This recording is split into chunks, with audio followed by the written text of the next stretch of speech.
ಕಬಿನಿಗೆ ಸಮಿತಿ ರಚನೆ ಆಗಿದೆ. ಕಬಿನಿ ಕಲುಷಿತ ಕುರಿತು ನ್ಯೂಸ್ ಫಸ್ಟ್ ವರದಿ ಬಿತ್ತರ ಮಾಡಿದಂತ ಬೆನ್ನಲ್ಲೇ ಮೈಸೂರು ಜಿಲ್ಲಾಡಳಿತದಿಂದ ಈಗ ಕ್ರಮ ಆಗಿದೆ. ನ್ಯೂಸ್ ಫಸ್ಟ್ ನ ಇಂಪ್ಯಾಕ್ಟ್ ಇದು. ಕಬಿನಿಗೆ ಸಮಿತಿ ರಚನೆ ಆಗಿದೆ. ಕಬಿನಿ ಕಲುಷಿತ ಕುರಿತು ನ್ಯೂಸ್ ಫಸ್ಟ್ ವರದಿಯನ್ನ ಬಿತ್ತರಿಸಿತ್ತು. ವರದಿ ಬೆನ್ನಲ್ಲೇ ಈಗ ಮೈಸೂರು ಜಿಲ್ಲಾಡಳಿತದಿಂದ ಕ್ರಮ ಆಗಿದೆ. 4 ಸದಸ್ಯ ಸದಸ್ಯರ ಸಮಿತಿಯನ್ನ ಈಗ ರಚನೆ ಮಾಡಿ ಆದೇಶವನ್ನ ಹೊರಡಿಸಲಾಗಿದೆ.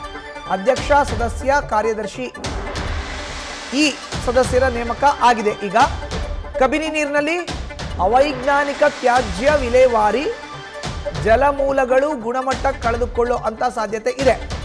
ಪರಿಸರ ಅಸಮತೋಲನ, ಜೀವ ವೈವಿಧ್ಯತೆ, ಸಾರ್ವಜನಿಕರ ಆರೋಗ್ಯ, ಕುಡಿಯುವ ನೀರಿನ ಮೂಲಗಳ ಮೇಲೆ ಪ್ರತಿಕೂಲ ಪರಿಣಾಮ ಬೀರುತ್ತೆ. ಈ ಕುರಿತು ಸಮಗ್ರ ವರದಿ ಸಲ್ಲಿಸೋಕೆ ಸಮಿತಿಯನ್ನ ರಚನೆ ಮಾಡಲಾಗಿದೆ. ಇದು ವೆರಿ ಇಂಟ್ರೆಸ್ಟಿಂಗ್. ಕಬಿನಿ ವಿಷಯಕ್ಕೆ ಸಂಬಂಧಪಟ್ಟಂತೆ ಈಗ ಸಮಿತಿಯನ್ನು ರಚನೆ ಮಾಡಲಾಗಿದೆ. ಹೆಚ್ಚಿನ ಮಾಹಿತಿ ನೀಡ್ತಾರೆ ನಮ್ಮ ಪ್ರತಿನಿಧಿ ರವಿ ಪಾಂಡವಪುರ. ಈಗ ನೇರ ಸಂಪರ್ಕಕ್ಕೆ ಜಾಯ್ನ್ ಆಗಿದ್ದಾರೆ. ರವಿ, ನ್ಯೂಸ್ ಫಸ್ಟ್ ನ ಬಿಗ್ ಇಂಪ್ಯಾಕ್ಟ್, ಸಮಿತಿ ರಚನೆ ಆಗಿದೆ. ಸೇವ್ ಕಬಿನಿ ವಿಚಾರಕ್ಕೆ ಸಂಬಂಧಪಟ್ಟಂತೆ ಮಾಹಿತಿನ ಹಂಚಿಕೊಳ್ಳೋದಾದ್ರೆ. ಮಧುಸೂದನ್, ಕಬಿನಿ ಕಲುಷಿತ ವರದಿಗೆ ಸಂಬಂಧಪಟ್ಟಂತೆ ಸದ್ಯ ಬಿಗ್ ಇಂಪ್ಯಾಕ್ಟ್ ಆಗಿದೆ.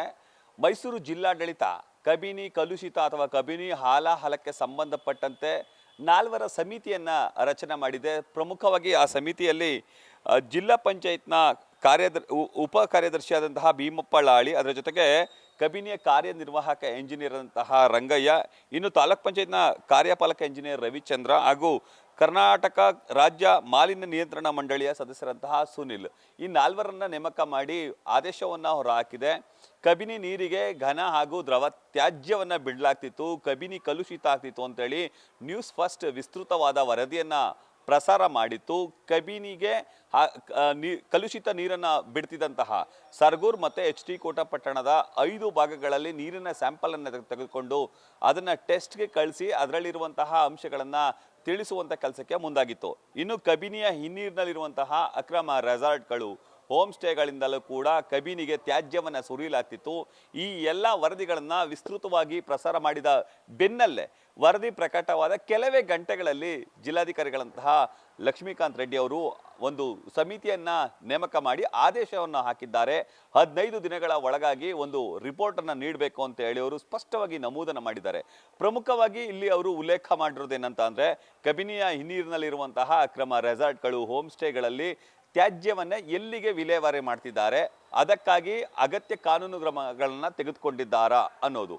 ಇನ್ನು ಉಳಿದಂತೆ ಕಬಿನಿಗೆ ಅಂದ್ರೆ ಕಬಿನಿ ನೀರಿಗೆ ಎಲ್ಲಿ ಆ ಘನತ್ಯಾಜ್ಯ ಹಾಗೂ ದ್ರವ ತ್ಯಾಜ್ಯವನ್ನ ಬಿಡ್ತಿದ್ದಾರೆ ಅದನ್ನ ಕೂಡ ಪರಿಶೀಲನೆ ಮಾಡೋದು. ಅಗತ್ಯ ಬಿದ್ದರೆ ಆ ನೀರಿನ ಸ್ಯಾಂಪಲ್ಗಳನ್ನ ಸರ್ಕಾರಿ ಲ್ಯಾಬ್ಗಳಲ್ಲಿ ಪರಿಶೀಲನೆ ಮಾಡಬೇಕು. ಇದ್ರ ಜೊತೆಗೆ ಯಾರ್ಯಾರು ಆ ಕಬಿನಿಯನ್ನ ಕಲುಷಿತ ಮಾಡ್ತಿದ್ದಾರೆ ಅವರೆಲ್ಲರ ವಿರುದ್ಧ ಕ್ರಿಮಿನಲ್ ಕೇಸನ್ನು ಹಾಕಬೇಕು ಅಂತ ಹೇಳಿ ಅವರು ಸ್ಪಷ್ಟವಾಗಿ ನಮೂದು ಮಾಡಿದ್ದಾರೆ. ಯಾರ್ಯಾರು ಕಬಿನಿಯನ್ನ ಕಲುಷಿತ ಮಾಡ್ತಿದ್ದಾರೆ ಅವರ ವಿರುದ್ಧ ಕಾನೂನು ಕ್ರಮಕ್ಕೆ ಮುಂದಾಗಿ ಅಂತೇಳಿ ಕೂಡ ಆ ಒಂದು ಆದೇಶದಲ್ಲಿ ಸ್ಪಷ್ಟವಾಗಿದೆ. ಇನ್ನುಳಿದಂತೆ 15 ದಿನಗಳ ಒಳಗಾಗಿ ಆ ವರದಿಯನ್ನ ನಮಗೆ ನೀಡಿ ಅಂತ ಹೇಳಿ 4 ಸಮಿತಿಗೆ ಅವರು ಆದೇಶವನ್ನು ಕೂಡ ಮಾಡಿದ್ದಾರೆ. ಇದು ನ್ಯೂಸ್ ಫಸ್ಟ್ ನ ಬಿಗ್ ಇಂಪ್ಯಾಕ್ಟ್ ಅಂತ ಹೇಳಿದ್ರೆ ತಪ್ಪಾಗ್ಲಿಕ್ಕಿಲ್ಲ. ಯಾಕಂದ್ರೆ ವರದಿ ಬಿತ್ತರವಾದಂತಹ ಕೆಲವೇ ಗಂಟೆಗಳಲ್ಲಿ ಜಿಲ್ಲಾಧಿಕಾರಿಗಳು ಅಂತಹದೊಂದು ಕ್ರಮವನ್ನು ತೆಗೆದುಕೊಂಡಿದ್ದಾರೆ.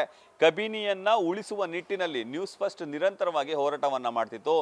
ಕಬಿನಿ ಸೇವ್ ಟೀಮ್ ಕೂಡ ಇದಕ್ಕೆ ಸಂಬಂಧಪಟ್ಟಂತೆ ಪೂರಕವಾಗಿ ಹೋರಾಟವನ್ನ ಮಾಡ್ತಿದೆ. ರೈತರು ಮತ್ತು ಪರಿಸರ ಸಂರಕ್ಷಣಾ ಅಧಿಕಾರಿಗಳು, ಪರಿಸರ ಪ್ರೇಮಿಗಳು ಎಲ್ಲರ ಒಕ್ಕೂರಲ ಹೋರಾಟಕ್ಕೆ ಸದ್ಯ ಈಗ ಮೊದಲ ಹಂತದ ಜಯ ಸಿಕ್ಕಿದೆ ಅಂತ ಹೇಳಿದ್ರೆ ತಪ್ಪಾಗ್ಲಿಕ್ಕಿಲ್ಲ. ಕಾರಣ ಕಬಿನಿಯನ್ನ ಶುಚಿಯಾಗಿಡಬೇಕು ಅನ್ನೋದು ಎಲ್ಲರ ಮೂಲ ಉದ್ದೇಶ ಆಗಿದೆ. ಇದಕ್ಕೆ ಪೂರಕವಾಗಿ ಈಗ ಜಿಲ್ಲಾಡಳಿತ ಸ್ಪಂದಿಸಿದೆ.